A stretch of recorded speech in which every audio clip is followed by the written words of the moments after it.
আজকে আমরা আইন উপদেষ্টার কাছে এসেছি ধর্ষণ বিরোধী মঞ্চের পক্ষ থেকে। আপনারা জানেন গত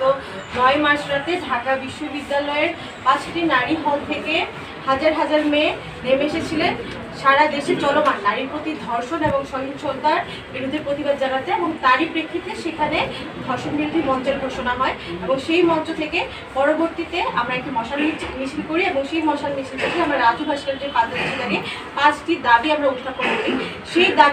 সেই দাবিটি আজকে আমরা ফরমালভাবে আইন উপদেষ্টার কাছে স্মারকলিপি আকারে প্রদান করতে এসেছিলাম। এবং আমাদের এই মূলত 5টি দাবির মধ্যে মূলত ছিল প্রথমত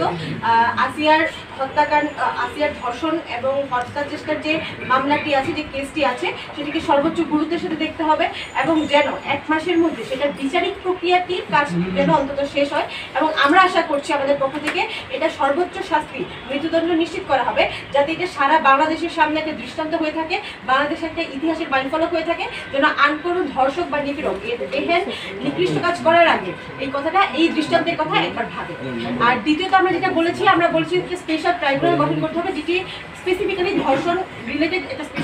ধর্ষণ বিরোধী স্পেশাল ট্রাইব্যুনাল হবে, যেখানে এই ধর্ষণের মামলাগুলোকে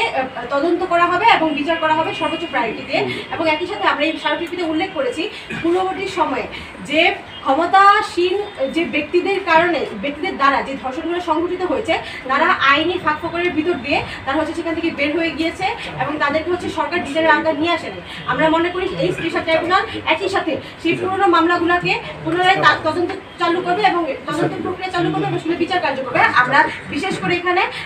সোহাগী জাহান তনু এবং মুনিয়ার কেসের কথা বলেছি এবং একই সাথে র্যাব কর্মকর্তা কর্তৃক যে হেফাজতে থাকা যে নারীকে রোজা ভাঙিয়ে ধর্ষণ করার যে ঘটনাটা ঘটেছে, এই ঘটনাটির কথা আমরা উল্লেখ করেছি। আমরা বলেছি ক্ষমতা কাঠামোর সাথে রিজলভ করার ট্রাই করবে। সুতরাং আমরা মনে করি তারা এই বিষয়টাতে আমাদের সাথে একমত যে তারা 1 মাসের মধ্যে, দ্যাট মিনস সর্বোচ্চ দ্রুততম সময় তারা এই বিচারিক প্রক্রিয়াটা শেষ করবে।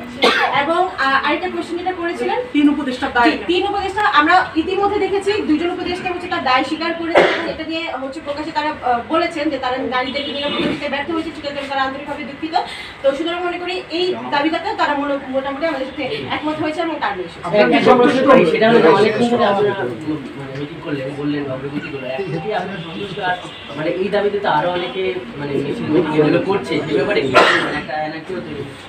না, আমরা আমাদের এখান থেকে সুস্পষ্টভাবে 5টা দাবি উত্থাপন করেছি এবং ধর্ষণ বিরোধী মঞ্চ শুধুমাত্র এই 5টা দাবিতেই অটল আছেন। আমরা মনে করি এই 5টা দাবি শুধুমাত্র 5টা দাবি যদি যথাযথ বাস্তবায়ন হয়, তাহলে বাংলাদেশে ধর্ষণের হার অনেক বেশি কমিয়ে আনা যাবে এবং যে আইনি ফাঁকফোকরগুলো আছে সেগুলোকে অনেক বেশি কাটিয়ে ওঠা যাবে। সুতরাং আজকে স্যার আমাদের সাথে যেভাবে আলোচনা করেছেন, আমরা আপাতত আশ্বস্ত হয়েছি, বাট আমরা আমরা আসিয়ার যেই মামলাটা আছে সেটা কিভাবে প্রসেস হচ্ছে সেটাকেও আমরা মনিটরিং এ রাখবো, সেটাতেও আমরা খেয়াল রাখবো এবং বিশেষ ট্রাইব্যুনাল আসলে গঠন করা হচ্ছে কিনা সেটাভাবে কাজ করছে, সেটাতেও আমরা আপাতত